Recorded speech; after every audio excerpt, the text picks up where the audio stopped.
Hello, everyone. Thanks very much for joining us. I'm speaking today to Margie Ireland, who's a psychologist specialising in burnout. I'm Dr. Kelly Teagle from WellFemme, and we're going to dive straight into this fascinating discussion about burnout. Hi, Margie. Thanks so much for joining us. Hi, Kelly. Lovely to be with you all and to talk about this. Fantastic. Look, thank you so much. I know that you've been talking a lot about this in the media, and I look forward to sharing some more of your thoughts on a blog post or something similar. Can you please introduce yourself for us, and then why don't we just get you to launch right in and tell us all about what burnout actually is? Yeah, happy to. I am a registered psychologist with the Australian Psychological Society.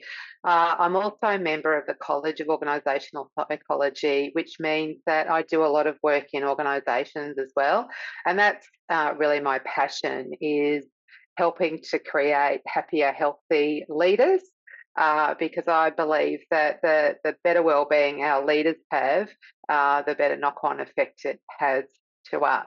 Um, and more recently, I've been seeing a lot of my clients um, show up with what is described as burnout. But I also have a lot of female clients who are around my age who are at the beginning of menopause. And I've experienced it myself. I'm in menopause at the moment.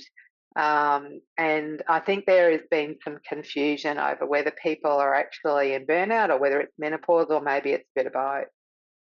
Absolutely. Yeah, I'm confused about it too because a lot of the time when I'm treating patients, we get so far with the hormonal therapy, but then, that's not enough. It's not explaining all the symptoms. Yeah, exactly. Yeah, exactly. So I've just put together a couple of slides. So I'll just share those just so people, so I can sort of refer to them. One sec. That's my 8 a.m. posture right there. Uh, yeah, yeah. Like, oh no, can I do it for another day? And so, this is something that's become a bit of an issue. And we saw this huge increase in burnout after the pandemic. We came out of the pandemic because a lot of people were just like, oh my God, that's over. I am now fully exhausted. And so there's a lot, there's been some theories around, the reasons for that increase. But really today, I just wanted to focus more on um, what um, how common it is, because if you are experiencing burnout, you're not on your own. And also some key differences around burnout or similarities, sorry, with burnout and menopause and how to maybe distinguish it. So would that be helpful, Kelly? Yes, absolutely. Yeah, okay. So as you'll see there, the Australian Psychological Society found that 75% of Australians are experiencing significant stress related to work. Because when we talk about burnout, it's often more around workplace Mm. burnout. Um, and then McKinsey did this huge global study where they found that 24% of Aussies workers are in burnout. Allianz found 50%, with a third leaving their job. So, Mm. even if you got the worst figure there, Mm. it's, it's 24%, which means that if you're in your workplace, around a quarter of you are experiencing burnout. Wow, that's huge, isn't it? Yeah, yeah. So, and I was quite surprised that it was that high. And so the term burnout is kind of loosely thrown around, as in I'm feeling a bit burnt out and a bit tired. And I mean, and that's fine, but there is actually a definition that the World Health Organization created about 10 years ago. And so, and it's referred to as the syndrome of chronic stress in the workplace. And how they refer to it is characterizing it. So it's not considered a mental health condition. Um, However, if it's not dealt with, it can become one. Um, and or if someone's got a mental health condition, burnout can make it kind of worse. But the other side of this, and Kelly and I, we've talked about this, is that there are sort of some overlaps with, um, how we characterise burnout and menopause. And you can see there, the first one is exhaustion. I'd say that's the And number one presenting symptom in most menopausal women that I see. that's definitely how I felt as well, is this kind of new, fatigue that wasn't there before. When it comes to burnout, what they're referring to is the fatigue that doesn't go away after you've had a good break or a holiday, where you feel like you've had a break, or you feel like you should be rested, but you're coming back to work and you're still feeling very fatigued. So that's what they're referring to when they mean exhaustion. And I mean, it doesn't help that we've got these things now, and so even when we're on holiday, we can still be followed Mm. around. Mhm. Yeah, so that's the first area.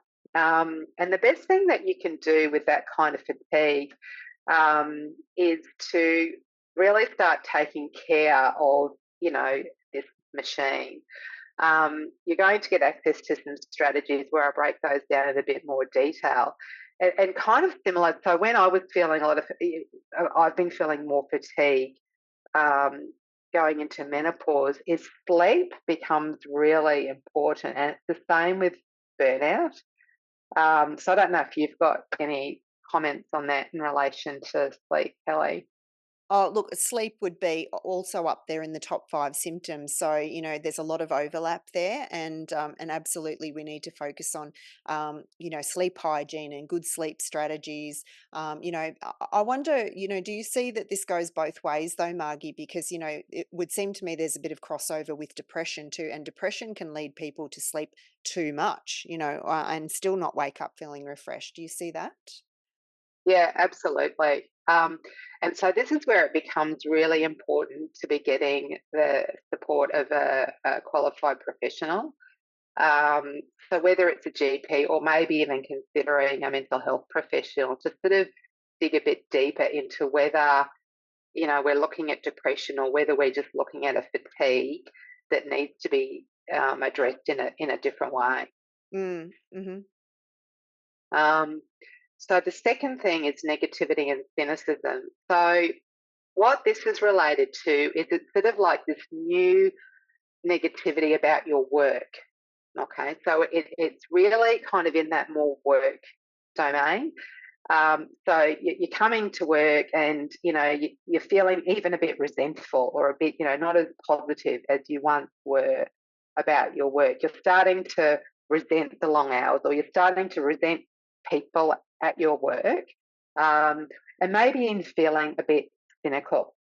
Um, so that's a bit different to perhaps the moodiness that I know I've had, um, or change in mood that happens with menopause, where, I mean, you can probably speak to this, Kelly, but my experience was that was a bit more global. Mhm, mhm. Yeah, absolutely. So all settings, not just work. Yeah, yeah, Mhm. yeah. And so if you're you change in mood, sorry, or negative, feeling a bit negative or a bit more, irritable, is really more about your workplace, then it might be more sitting in that burnout realm than menopause. And so, given that, a menopause treatment probably isn't going to address that particular issue. This Mhm. is where you might need to look at some mindset strategies. Um, Again, getting the help of a qualified professional, looking at getting back into some hobbies and some interests that help you get into a better mindset. Or there might be some issues that you need to address in a workplace setting, Mm, absolutely. that have nothing to do with outside of work. Um, and then the third thing is ineffectiveness. So, I mean, it seems logical that if you're tired and you're feeling a bit negative, that you're probably not going to be as effective at work. So they kind of correlate with each other a little bit. But with burnout, it's not a, like kind of a linear thing. Like you could start with maybe feeling ineffective because maybe you've had people leave your work and now you're having to do extra um, jobs that you don't have the skills in, and so that's making you feel ineffective. You're doing longer hours, so you're feeling tired, and then you start resenting work and getting negative because of that. Mhm. So it can sort of happen in different ways. And I can Um, also see that if you're being ineffective or not as productive, that you might start to then attract, you know, criticism from your manager or feedback from your manager, which then makes you feel more resentful and withdraw even further. Absolutely, yeah, Mm. and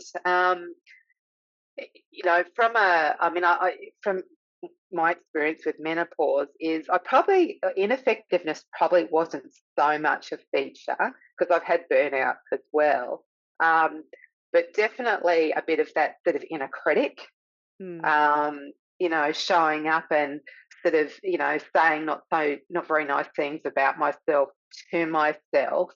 Mhm. Um, I don't know. You might want to comment on that one. Yeah, no, it's a really big thing for midlife women that we have to deal with anyway. It's part of what we really focus on in the next phase program. Actually, is the mindset aspects and being kind to self and not being so judgy to self, and that's absolutely critical for good quality of life, isn't it? Yeah, absolutely. Yeah, yeah. And so, some strategies around that can be, um, you know, uh, getting back into things that you do have some confidence in. And that might not be at work, but it might be at home. Um, it might require you having a conversation, with your manager about, the additional workload. Um, and again, that might have nothing to do with menopause. It might just be, isolated to that Mhm. area. And, no amount of, uh, hormones is going to change that. And Mm. so, again, speaking to, like someone at WellFemme, speaking to a qualified person who can help you sort of unpick some of that. Yeah, and look, Um, in our experience, it's never just about the hormones. There's so much going on for mm, midlife women, and we take this holistic approach because who we are at the moment is a factor of all of these environmental, psychosocial, work situations on top of what's happening to your hormones. So the interplay there is very interesting, but it's never just one thing. As to how much of the presentation is hormones, we don't really know until we do mm, hormonal treatment and see what's left mm. over. Yeah, 100%. And that's you make a really good point there about, the other factors. And kind of the chicken and the egg here is that, um, as we, well, I know as I've gone into menopause and a lot of my friends have, is that, um, doing our day to day stuff does, can become a bit harder, and take more energy, like exercise, things like that. And our sleep gets affected. And so it can sort of possibly lead into burnout if we've got a lot of stress at work. Um, so, it's recognizing that, menopause may be part of the problem, but it might not be the only problem. For sure, absolutely. Um, I've got a screener where I think we're going to share that with everyone. Mm, If so in there you'll get the screeners at the back of this kit I've put together, pretty much summarising what I've talked about today, but more importantly, some really practical strategies on what you can do to get out of burnout. Um, just keep in mind this is a screener, it's not a full diagnostic. So, it will be suggestive that, if you get a high score on that, that you may have burnout, and therefore it might be worth discussing that with your health professional. Um, and look, just in closing, there's lots of different accesses for support for this kind of stuff. Um, the guys that, I've used WellFemme services and Kelly services and found them incredibly helpful. Um, if from a work perspective, you may have an EAP program that you can access for on that counselling side. Um, Lifeline is great at 2 a.m. in the morning when you've got insomnia and you can't get back to sleep and your mind's going. So great service that we've got access to. There's lots of telehealth counselling now, the silver lining of COVID, and then I offer services as well. But the good news is that most people with the right help come out of burnout. Mm, And the other thing I've seen quite a bit of, Kelly, is that it kind of becomes a bit of a wake up call for some people where they go, you know what, this isn't working for me anymore. mm. Um, this job isn't working for me anymore, or this career, or and so it can lead to actually better horizons on the other side of it. That's so true. One of the silver linings I think of midlife, one of the really positive aspects of midlife is that we get to reassess all of this stuff that's happening to us. Mm, We get to really look at who we've become in context and really question things, reinvent ourselves. And I think it's really important that we all approach this life stage with a sense of curiosity and kindness, self-compassion, to kind of be curious about it. Don't just immediately go, well, I'm weak, I'm not up to it, I'm not being effective, I'm useless. Just go, hang on a minute, this is different for me. What's changed? What's going on? What could be causing that? And absolutely, keep an open mind. It's not all going to be about the hormones. It's not all going to be about the shitty job. It's not all going to be about, the relationship issues, but probably it's all these things combined, isn't it? absolutely, absolutely, Mm, 100% agree with you. mm. Um, yeah, and the good news is that there's so much more information and help out there now. Yeah, Um, that's you know, one good thing came out of COVID, right? Is we've got all these great online services like you and me. yeah, yeah, exactly, exactly, And that yeah, we can so, talk to each other. It's so common to do these webinars now, and everyone's very happy to get their information that way. So yeah, thank you so much for sharing all of that, Margie. Do you no have problem. any parting wisdom or any other things that we haven't covered that you wanted to share today? Look, I think just it's okay if you've got both happening at one time. And as I said at the beginning, at least 24% of it, possibly higher.